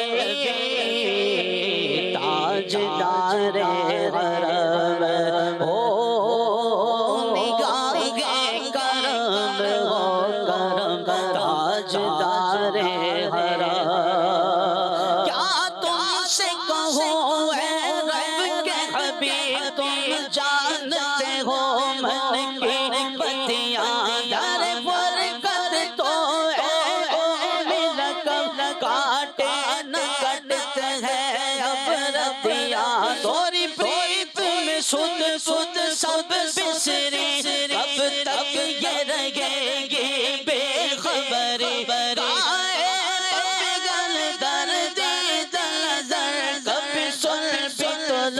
ہمری بتیاں تاجدار حرم ہو نگاہ کرم ہو کرم تاجدار حرم تو کوئی اپنا نہیں غم کے مارے ہم آقا کوئی اپنا نہیں اپنا نہیں کوئی اپنا نہیں غم کے مارے ہم آقا کوئی اپنا نہیں غم کے مارے ہم آقا کے در پہ فریاد لائے ہیں ہم ہو نگاہ کرم ورنہ چوکھٹ پہ ہم آپ کا نام لے کے مر جائیں گے آقا تاجدار حرم زمین و زمان تمہارے لیے مکین و مکان تمہارے لیے زمین و زمان تمہارے لیے مکین و مکان تمہارے لیے زمین و چنا تمہارے لیے بنے دو جہاں تمہارے لیے دہن میں زبان تمہارے لیے بدل میں ہے جان تمہارے لیے دہن میں زبان تمہارے لیے بدل میں ہے جان تمہارے لیے اور ہمارے یہاں تمہارے لیے اٹھے بھی وہاں تمہارے لیے ان کی مہک نے دل کے غلچے کھلا دیے ہیں ان کی مہک نے دل کے غلچے کھلا دیے ہیں جس راہ چل گئے جس راہ چل گئے پوچھے بسا دیے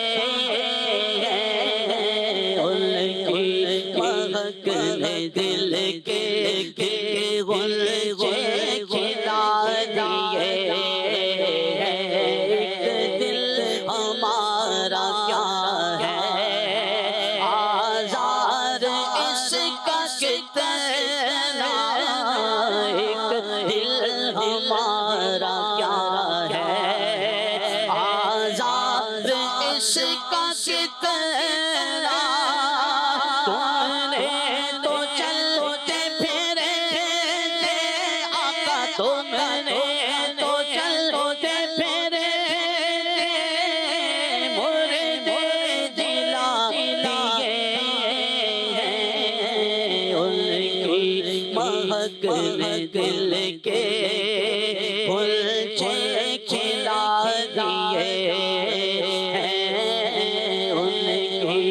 اپنے دل کے کلچے کھلا دیے طیبہ مجھے سرکار مدینہ دے دو اذن طیبہ مجھے سرکار مدینہ دے دو لے چلے مجھے کو جو طیبہ وہ سفینہ دے دو اذن طیبہ مجھے سرکار مدینہ دے دو اذن طیبہ مجھے سرکار مدینہ دے دو لے چلے مجھے وہ جو طیبہ وہ سفینہ دے دو لے چلے مجھے وہ جو طیبہ وہ سفینہ دے دو یاد طیبہ میں تڑپنے کا کرینہ دے دو یاد طیبہ میں تڑپنے کا کرینہ دے دو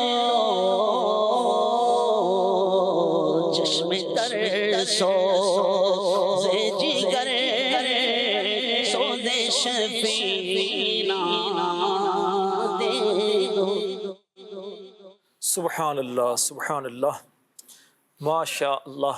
احسن تقویم بھائی منڈی بہاؤدین پنجاب سے میسج ان کا ہے، راشد بھائی آج کا موضوع آسان شادی بہت ہی اہم موضوع ہے جو ہم نے خود اپنی شادیوں کو بہت زیادہ مشکل بنا لیا ہے، اور بالخصوص جہیز اور غیر ضروری اور غیر شرعی رسومات کو ہم نے شادیوں کا لازمی حصہ سمجھ لیا ہے۔ اس کے متعلق ضرور رہنمائی فرمائیں۔ حکیم صاحب کیا فرماتے ہیں؟ شادی کو مشکل بنانے والے کچھ رسم و رواج ہیں، کچھ ایسے اسباب ہیں، ایسی چیزیں خاندان میں شادیوں میں شروع کر دی جاتی ہیں کہ جس کی وجہ سے شادی بہت مشکل لگتی ہے، بہت اخراجات اس پر ہوتے ہیں، نہ صرف خود کو مشکل ہوتے بلکہ دوسروں کے لیے بھی مشکلات بڑھ جاتی ہیں۔ کیا فرمائیں گے؟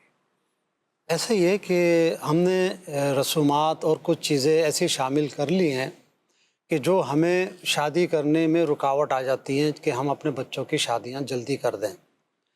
بہت سی چیزیں اس میں جائز بھی ہیں، ضروری نہیں کہ ساری ناجائز ہیں، لیکن وہ جائز چیزیں بھی تو ایسی ہیں کہ جو ہر ایک کوئی اسے پورا نہیں کر سکتا۔ جس کے پاس ہے اس نے کر دیا فبہا، جس کے پاس نہیں ہے وہ اس کو کرنے کی کیوں کوشش کر رہا ہے؟ اس کے پیچھے صرف یہی ایک ہماری سوچ نظر آتی ہے کہ لوگ ہمیں کیا کہیں گے۔ ارے بچے کی شادی کر دی، اس کو یہ نہیں دیا۔ مثال کے طور پہ صرف لڑکی والوں کے یہاں ہی خرچے اور اخراجات نہیں ہوتے ہیں، آج کے دور میں تو لڑکے والوں کے بھی اخراجات کم نہیں ہیں۔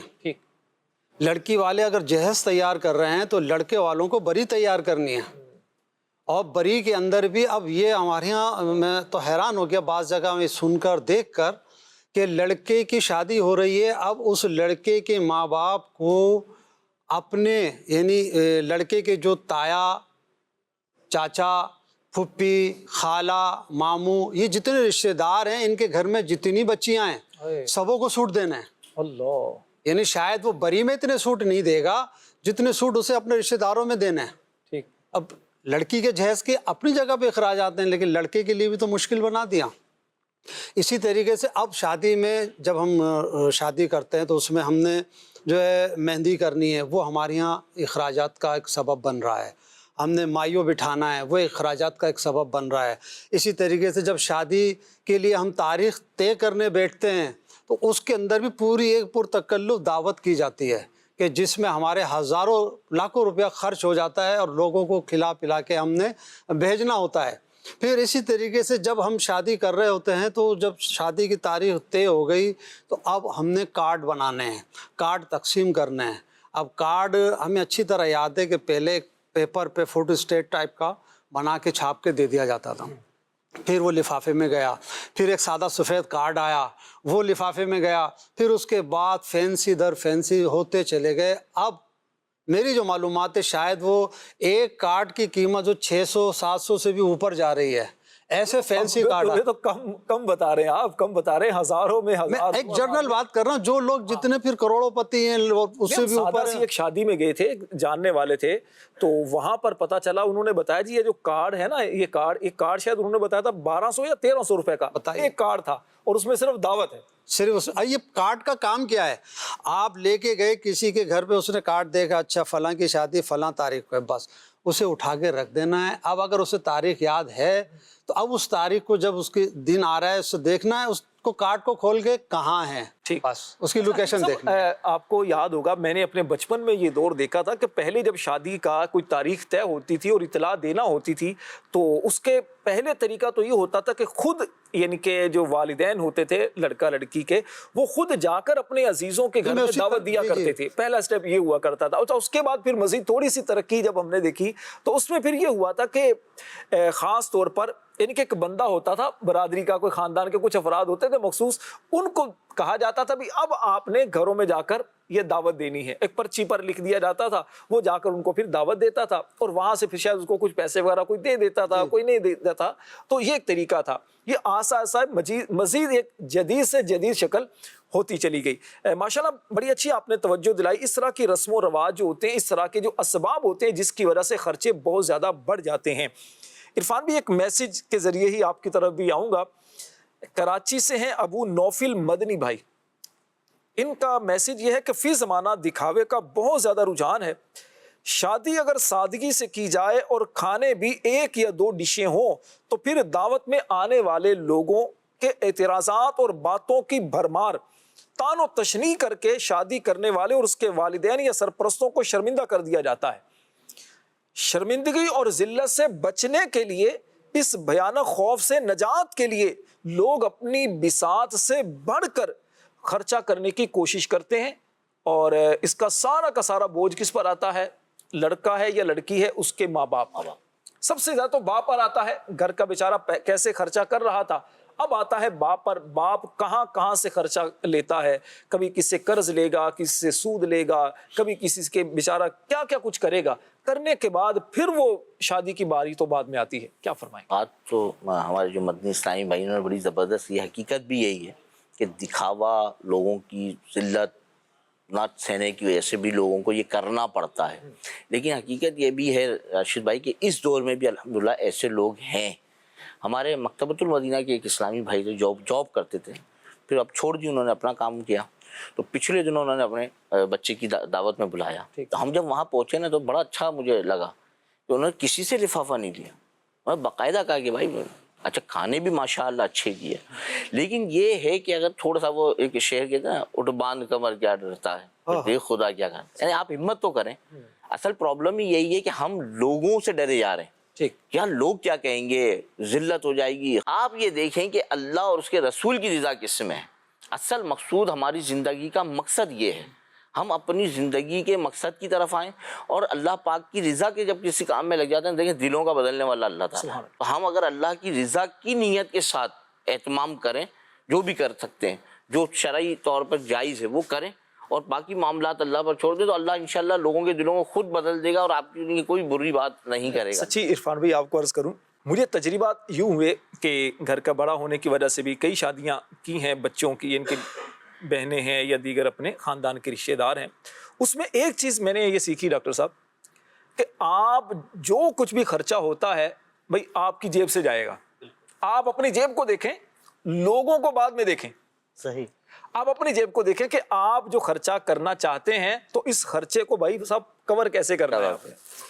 ڈاکٹر صاحب تھوڑا یہ بتائیے گا کہ جو ہمارے بزرگ ہوا کرتے تھے زمانہ ماضی کی شادیوں کا، میں نے کچھ آپ کو حوالہ دیا تھا، قبلہ امیر اہل سنت امیر دعوت اسلامی دامت برکاتہم العالیہ، آپ کی جب شادی ہوئی تو کیا ایک ماحول ہوا کرتا تھا. یقیناً جو امیر اہل سنت سے محبت کرنے والے ہیں ان کے لیے اس میں بہت کچھ سیکھنے کا ہوگا. میں چاہوں گا کچھ وہ ذکر خیر کیا جائے. امیر اہل سنت کا نکاح کہاں ہوا, پھر آپ کا ولیمہ وہ کیسے ہوا, اور کیا کیا معاملات تھے, اس پر جو لکھا ہے خود امیر اہل سنت نے لکھا ہے وہ. اور اگر غزالی صاحب کو ہو سکتا ہے یاد ہو تو ہمارے بزرگ بھی کئی ایسے ہوں گے, ہو سکتا ہے کراچی کے کئی بزرگ ہوں یا اور پاکستان کے بزرگ ہوں, وہ کبھی اس دور میں ہوں, انہوں نے دیکھا ہو منظر, تو کیا کہیں گے؟ امیر اہل سنت دامت برکاتہم عالیہ فرماتے ہیں کہ جب میرا نکاح ہوا تو میمن مسجد بولڈن مارکیٹ میں جو مسجد ہے, بڑی مسجد, ٹھیک ہے, اس میں ہوا.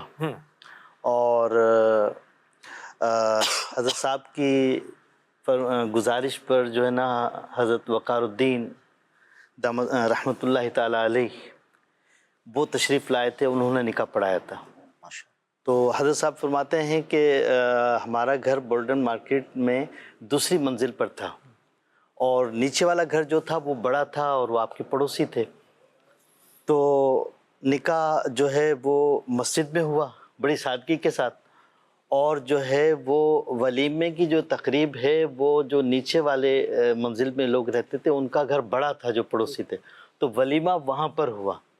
اور حضرت صاحب فرماتے ہیں کہ میں نے اس وقت اپنے گھر کو دلہن کی طرح سجایا بھی نہیں تھا, اور بس ٹیپ ریکارڈر پر جو ہے نا نعت شریف جو ہے نا وہ چلائی تھی, اور 2-4 ٹیوب لائٹیں جو ہے وہ اس وقت لگائی تھی ہم نے. تو اتنی سادگی کے ساتھ جو ہے نا وہ حضرت صاحب کا نکاح ہوا اور ولیمہ ہوا. تو یہ ہمارے جو بڑے ہیں ان سے ہمیں یہ سبق ملتا ہے کہ ہمیں سادگی کی طرف آنا چاہیے, اسی میں ہماری بھلائی ہے, اور اسی میں جو ہے کم خرچہ ہوگا, اور اسی سے ہمارے لیے جو ہے وہ آسانیاں پیدا ہوں گی. تو یوں جو ہے آپ یہ دیکھیں کہ حضرت صاحب نے کتنی سادگی کے ساتھ معاملات کیے. اور جیسے ابھی جو ہے عرفان بھائی نے بتایا کہ وہ اسلامی بھائی کا جو بتایا, تو اس طرح سے آج بھی واقعات اس طرح ہو سکتے ہیں. یہ ممکن ہے, مشکل ضرور ہے لیکن ناممکن نہیں ہے. میں نے ایک شادی میں جو ہے وہ شرکت کی, وہ ایک ہمارے علامہ صاحب ہیں اور وہ میرے استاد محترم ہیں درس نظامی کے اندر. تو ان کی شادی میں ہم گئے تو انہوں نے صرف ہال میں مردوں کو بلوایا تھا, اور وہاں پر جو ہے نا مردوں کو بلوایا, اور وہاں پہ ایک بہت بڑے علامہ صاحب جو ہیں ان کا بیان رکھا, اور اسی موضوع پر رکھا کہ شادی کو آسان طریقے سے اور گناہوں سے بچانے اور بچنے کے لیے کیا طریقہ کار اختیار کیا جائے. تو اس میں انہوں نے بہت اچھا بیان بھی فرمایا. شادی کرنا آج بھی کوئی مشکل نہیں ہے. یہ جو مشکل بنایا ہے نا, مشکل ہم لوگوں نے خود بنایا ہے, بہت ساری رسمیں کر کے لوگوں کو دکھانے کے. لوگ کیا کہیں گے بھائی, لوگ کچھ بھی کہیں, مجھے کیا کرنا چاہیے, مجھے اپنی جیب کو دیکھنا چاہیے, مجھے اپنے معاملات کو دیکھنا چاہیے. لوگوں کا کیا ہے؟ آپ لوگ تو یوں سمجھیے آپ لوگوں کے لیے 50 ڈشیں بھی بنا لیں گے نا, لوگ تب بھی خوش نہیں ہوتے. پھر بھی ان کو روٹیاں کچی ملیں گی, پھر بھی ان کو کچھ چاول کچھ کچے ملیں گے, کچھ نہ کچھ ان کو ملے گا, کوئی نہ کوئی نقص نکل آئے گا. تو بھائی لوگوں کو چھوڑیں, اللہ رسول کی رحمت کی طرف توجہ رکھیں, شریعت کو پیش نظر رکھیں. قبر میں آپ نے جانا ہے, اور اگر خرچے زیادہ کر لیے تو اس کو پورا آپ نے کرنا. کس کس سے قرضے لیتے رہیں گے؟ تو جناب شادی کو خود آسان کریں, جس سے رشتہ ہو رہا ہے اس چیز کو پیش نظر رکھیں. بڑی خوبصورت آپ کو ایک میں چلیں بات سناتا ہوں, اس کے بعد پھر ہم بڑا خوبصورت ایک سیگمنٹ ہے وہ بھی انشاءاللہ ہم دیکھیں گے. مشہور تابعی بزرگ حضرت سیدنا حسن بصری رحمۃ اللہ علیہ سے کسی شخص نے مشورہ پوچھا کہ حضور میری ایک ہی بیٹی ہے, میں اس سے بڑی محبت کرتا ہوں, مجھے مشورہ دیں کہ میں کس لڑکے سے اس کی شادی کروں. آپ نے فرمایا میرا مشورہ یہ ہے کہ ایسے لڑکے سے شادی کرو اپنی بیٹی کی کہ جو خوف خدا رکھنے والا ہو, جو اللہ سے ڈرنے والا ہو, کیونکہ وہ اللہ سے جو ڈرنے والا ہوگا وہ تمہاری بیٹی پر کبھی بھی ظلم نہیں کرے گا, اور اگر کبھی اسے غصہ آئے گا تو اللہ کے قہر و غضب سے ڈرتے ہوئے وہ اس کا اظہار نہیں کرے گا, یعنی تمہاری بیٹی پر ظلم نہیں کرے گا. تو پیارے اسلامی بھائیوں اور مدنی چینل کے ناظرین, نکاح کرتے ہوئے اس چیز کو ضرور پیش نظر رکھا کریں کہ لڑکا دیندار ہے یا نہیں. لڑکی کا اگر لڑکے کا نکاح کرنا ہے, لڑکی ڈھونڈنی ہے, تو پھر یہ دیکھا کریں وہ باحیا ہے, پردے والی ہے, شریعت پر عمل کرنے والی ہے, نمازی ہے, ماں باپ کی فرما بردار ہے, تو پھر اس کے بعد نکاح کر دیں. باقی دیکھیں دکھ سکھ زندگی کا حصہ ہے, شادی خوشگوار رہے گی, گھر امن کا گہوارہ رہے گا, کیا معاملات ہوں گے اس کا کوئی نہیں جانتا، رب جانتا ہے. تو اللہ کی ذات پر بھروسہ کرتے ہوئے رشتہ کریں، انشاءاللہ بڑی برکتیں ملیں گی. آئیے ایک سیگمنٹ دیکھتے ہیں جس کا نام ہے نیکی کی دعوت. نیکیاں کیجیے نہ غفلت کیجیے، جو نیکی کی دعوت کی دھومیں مچائے، میں دیتا ہوں اس کو دعائے مدینہ. پیارے پیارے اسلام بھائیوں، مسلمانوں کو خوش کرنا یہ قرب الہی کا ذریعہ ہے، یعنی اللہ کے قریب ہونے کا ایک بہترین ذریعہ ہے. مسلمانوں کا دل خوش کرنا یہ ایک بہت بڑی نیکی ہے. ہمارے بزرگان دین اس سلسلے میں بڑا پیارا ارشاد فرماتے ہیں. ایک بزرگ حضرت محمد بن منقدر رحمۃ اللہ تعالیٰ علیہ، آپ سے کسی نے پوچھا کہ حضور آپ اپنے دل میں روحانیت، سکون، لذت کس طرح قائم رکھتے ہیں؟ تو آپ نے ارشاد فرمایا میں مسلمانوں سے ملاقات کرنا اور مسلمانوں کا دل خوش کرنا. اور مسلمانوں کا دل خوش کرنا ہے نا، یہ کوئی ایسا مشکل کام نہیں ہے، بلکہ اس کے فوائد ہیں. اگر کسی مسلمان کا آپ دل خوش کرتے ہیں نا، اس کے کیا فوائد ہوں گے؟ نمبر 1، اس کو خوشی ملے گی، اس کی پریشانی دور ہوگی. دوسرے لوگ دیکھ کر وہ محسوس کریں گے کہ ہم بھی ایسا کریں، ہم بھی اسی طرح لوگوں کا دل خوش کریں. کسی کا آپ دل خوش کریں گے تو وہ آپ کو دعائیں بھی دے گا نا. اللہ پاک کے آخری نبی محمد عربی صلی اللہ تعالیٰ علیہ وسلم سے پوچھا گیا کہ ارشاد فرمائیے کہ اللہ پاک کے نزدیک سب سے بہترین بندہ اور اللہ پاک کے نزدیک سب سے بہترین عمل کیا ہے. نبی پاک صلی اللہ علیہ وسلم نے ارشاد فرمایا کہ اللہ پاک کے نزدیک سب سے بہترین بندہ وہ یہ ہے جو لوگوں کو سب سے زیادہ نفع دینے والا، اور اللہ پاک کے نزدیک سب سے بہترین عمل یہ ہے کہ مسلمانوں کا دل خوش کرنا. اب مسلمانوں کو دل خوش کرنے کے لیے ہمیں ایسا نہیں کہ بہت بڑے سرمایے کی ضرورت ہے یا ہم بہت زیادہ محنت مشقت کرنی پڑے گی تو ہی مسلمانوں کو دل خوش کریں گے. اسے بہت سے ذرائع ہیں کہ ہم اس کے ذریعے مسلمانوں کا دل خوش کر سکتے ہیں. مثلا مسلمانوں کو پیاس لگی ہے، آپ نے اسے ٹھنڈا پانی پلا دیا، اس کا دل خوش ہوا نا، ہے کہ نہیں؟ اب کسی کی خوشی کا موقع ہے، اس کی شادی ہے، اس کے بیٹے کی ولادت ہوئی ہے، وہ امتحان میں پاس ہوا ہے، وہ خوشی خوشی آپ کو بتا رہا ہے، آپ خوش ہو کے اس کو گلے لگائیں، مبارکباد دیں، اس کا دل خوش ہوگا.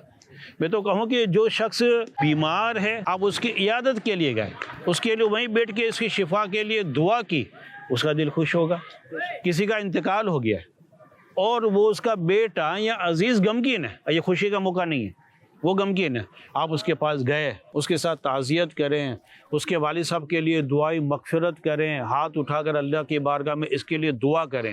وہ ہے تو غمگین لیکن اس کا دل تو خوش ہوگا نا کہ یار یہ میرے پاس آیا، میرے والد صاحب کی مطلب اس نے تعزیت کی اور میرے والد صاحب کے لیے دعائیں کی. اچھی بات ہے. آپ ان کو کہیں کہ جناب پچھلے دنوں میں نے اتنے قرآن پاک پڑھا تھا، اتنے درود پاک، اتنے ذکر کیے تھے، میں آپ کے والد صاحب کو ایصال ثواب کرتا ہوں. یہ ہے غم کا موقع، اس کو دل کو خوشی ہوگی کہ اس نے میرے والد صاحب کو ایصال ثواب کیا. اب مجھے بتائیے اس میں پیسہ لگا؟ نہیں لگا. بہت زیادہ محنت کرنی پڑی؟ محنت بھی نہیں کرنی پڑی، صرف ہمیں اچھے جملے بولنے پڑے اور مسلمان کا دل خوش ہو گیا. دنیا میں یہ نیکیاں کرنا ہمیں قبر میں بھی کام آئے گا انشاءاللہ اور آخرت میں بھی کام آئے گا. قبر کے اندر بندہ کیا لے جاتا ہے؟ مال، اسباب، گاڑی، کوٹھی، عزت، شہرت، کچھ بھی نہیں لے جاتا. میں نے بھی دیکھا ہے، آپ نے بھی دیکھا ہے، ایک کفن بس وہ ساتھ لے جاتا ہے، لیکن اس کے ساتھ اور دنیا کی کوئی چیز کام نہیں آئے گی، صرف اور صرف نیکیاں کام آئیں گے جو دنیا میں کر کے گیا تھا. مثلا نماز، روزہ، صبر، اس طرح کی نیکیاں اس کے کام آئیں گی. مسلمانوں کا دل خوش کرنا یہ قبر میں بھی کام آئے گا اور ہمیں آخرت میں بھی کام آئے گا. آخرت میں جب نامہ اعمال تولے جائیں گے ایک ایک نیکی کی ضرورت ہوگی. ایسے میں کسی مسلمان کا دل خوش ہو گیا ہوگا، اور نیکی کام آ جائے گی. ہو سکتا ہے اللہ کی رحمت ہے جوش میں آ جائے، وہ بندہ کھڑا ہو کے کہہ دے یا اللہ اس نے دنیا میں میرا دل خوش کیا تھا، یا اللہ تو اس کو خوش کر دے، اس کی بخشش فرما دے. ہمارے بزرگان دین کو اگر دیکھ لیں تو وہ سارا دن رات اللہ کی عبادت میں لگے رہتے تھے، مخلوق خدا کی خدمت میں لگے رہتے تھے. ہمارے امام اعظم دیکھ لیجئے، ساری رات امام اعظم ابو حنیفہ رحمۃ اللہ تعالیٰ علیہ ساری رات عبادت کرتے، صبح آتے اور مسجد میں جا کے لوگوں کو دین کی تعلیم دیتے ہیں، ہے نا. تو اس طرح سے ہمارے اسلاف کا بھی طریقہ ہے اور ہم بھی لوگوں کو خوش کریں. اللہ تعالیٰ ہمیں آپس میں خوشیاں بانٹنے کی توفیق نصیب فرمائے. آمین. نیکیاں کیجیے نہ غفلت کیجیے. سبحان اللہ، ماشاء اللہ، بڑا خوبصورت سیگمنٹ ہے یہ. ہمارے مدنی چینل کے بڑے پیارے مبلغ ہیں ہاشم اتاری بھائی، اور یہ ایک نیا سیگمنٹ شروع کیا گیا ہے ناظرین آپ کے لیے، نیکی کی دعوت، اور یقیناً آپ کو بہت سیکھنے کا موقع بھی ملا ہوگا. انشاءاللہ کوشش ہوگی کہ نئے سے نئے موضوعات پر آپ کے سامنے سیگمنٹ پیش کیے جائیں. مدنی چینل کے ناظرین، آج ہمارا موضوع وہ ہے آسان شادی. اس پر ماشاءاللہ کافی آپ کے میسیجز بھی آئے، اس پر ہم نے بات بھی کی. کچھ کال بھی لیتے ہیں. راشد بھائی، میں لاہور سے محمد طیب رضا اتاری بات کر. راشد بھائی، میرا سوال یہ ہے کہ جو لوگ کہتے ہیں کہ نہیں جی ہمیں کچھ نہیں چاہیے، اور اس کے بعد اگر نہ دیا جائے تو کچھ عرصے بعد طرح طرح کی جو باتیں کرتے ہیں، تو ان سے بچنے کے لیے ہمیں کیا کرنا چاہیے؟ پہلے ان کی ڈیمانڈ ہوتی ہے کہ نہیں جی ہمیں صرف 2 جوڑوں میں لڑکی ساتھ بھیج دیں، اس کے بعد یہ کہتے ہیں کہ نہیں جی نہیں تم لائی کیا تھی. کچھ عرصہ گزرتا ہے تو اس کے بعد وہ تانے دینے لگ جاتے ہیں، ساری عمر کے تانے، اور پیچھے گھر والے تو قرضہ وغیرہ اٹھا کے ساری زندگی وہ قرضے اتارنے کے چکر میں لگے رہتے ہیں. بالکل ایسا ہی ہے. دیکھیے یہ بات یہ ہوتی ہے کہ ابتداءً کچھ باتیں اگر طے کر لی جائیں گھر کے بڑوں کے درمیان تو پھر اس طرح کے مسائل نہیں آتے. جب طے نہیں کی جاتی، بس آپس میں ٹھیک ہے جی ٹھیک ہے ہو جائے گا جی ٹھیک ہے جی راضی ہیں، اس طرح کرتے کرتے جب رشتہ داری چل پڑتی ہے تو اس کے بعد پھر ڈیمانڈ اور اس طرح کی چیزیں ہو جاتی ہیں. تو بہرحال دونوں گھرانوں کو اس چیز کا خیال رکھنا چاہیے کہ یہ آگے چل کر لڑکی والوں کے لیے بھی بڑے مسائل کا سامنا ہو سکتا ہے اور لڑکے والوں کے لیے بھی مسائل کا سامنا ہو سکتا ہے. آخر میں مدنی چینل کے ناظرین ایک تھوڑا سا طویل میسیج ہے، کوشش کروں گا جلدی اس کو بیان کر دیا جائے. توجہ کے ساتھ سنیے گا. کچھ لوگ بڑے عجیب قسم کے ہوتے ہیں. لڑکا پوری عمر موٹر سائیکل چلاتا ہے لیکن بارات والے دن کتنی ساری گاڑیاں لے کر دلہن کے گھر پہنچتا ہے اور شادی سے اگلے دن ہی پھر دوبارہ موٹر سائیکل پر سوار ہو کر جا رہا ہوتا ہے. غور کرنے کی بات ہے. اور شادی پر جتنی فضول خرچی کی جاتی ہے اگر اس میں کمی کی جائے تو ممکن ہے کچھ ہی عرصے بعد یا شادی کے بعد ہی ایک چھوٹی سی گاڑی لی جا سکتی ہے. جہیز میں لڑکی کو درجنوں بستر، کمبل، رضائیاں، تکیے دیے جاتے ہیں جو کسی پیٹی یا الماری میں 10-20 سال بھی بند رہتے ہیں. اور یہ بھی کام کیا جاتا ہے کہ لڑکی کے لیے جو سوٹ، اس کے لیے جو شوز، اس کے لیے جو جوتے وغیرہ خریدے جاتے ہیں فیشن کے نام پر، لوگوں کو دکھانے کے نام پر، اور کچھ ہی عرصہ گزرنے کے بعد آؤٹ آف فیشن ہو کر یہ کسی استعمال کے قابل نہیں رہتے، خراب ہو جاتے ہیں یا کہیں دینا پڑتے ہیں. ایسا بھی ہوتا ہے کہ جو لوگ پوری زندگی، عموماً ایسا ہوتا ہے کہ ساری زندگی دال روٹی پر گزارا کرتے ہیں، سادہ کھانا کھا رہے ہوتے ہیں، لیکن شادی کے موقع پر اتنی زیادہ ڈشز بنا رہے ہوتے ہیں، اتنا زیادہ خرچہ کر لیتے ہیں کہ بعد میں پھر ساری زندگی بیچارے قرض ہی ادا کرتے رہ جاتے ہیں. دلہن کا ایک فنکشن کا میک اپ 20-25 ہزار سے شروع ہو کر لاکھوں تک چلا جاتا ہے، جو کہ 5-7 گھنٹے کے لیے ایک جعلی تصویر پیش کرتا ہے. اس سارے معاملے میں لڑکا اور لڑکی دونوں کے گھر والے برابر کے حصے دار ہوتے ہیں، جنہوں نے اپنی ناک اونچی رکھنا ہوتی ہے. لہٰذا اپنی سوچ تبدیل کریں اور شادی کو سادی بنائیں تاکہ آپ پرسکون زندگی گزاریں. اللہ سے دعا کرتے ہیں اللہ ہم سب کے گھروں کو آباد رکھے، گھر کو امن کا گہوارہ بنائے. جو جوان بچے اور بچیاں ہیں اللہ سب کو آسان سنتوں بھرے نیک رشتے عطا فرمائے. آمین بجاہ النبی الامین صلی اللہ علیہ وسلم. صلو علی الحبیب صلی اللہ علی محمد صلی اللہ علیہ وسلم. زندگی بہتر بنائے زندگی، مختصر سی زندگی ہے بھائیوں، نیکیاں کیجیے نہ غفلت کیجیے.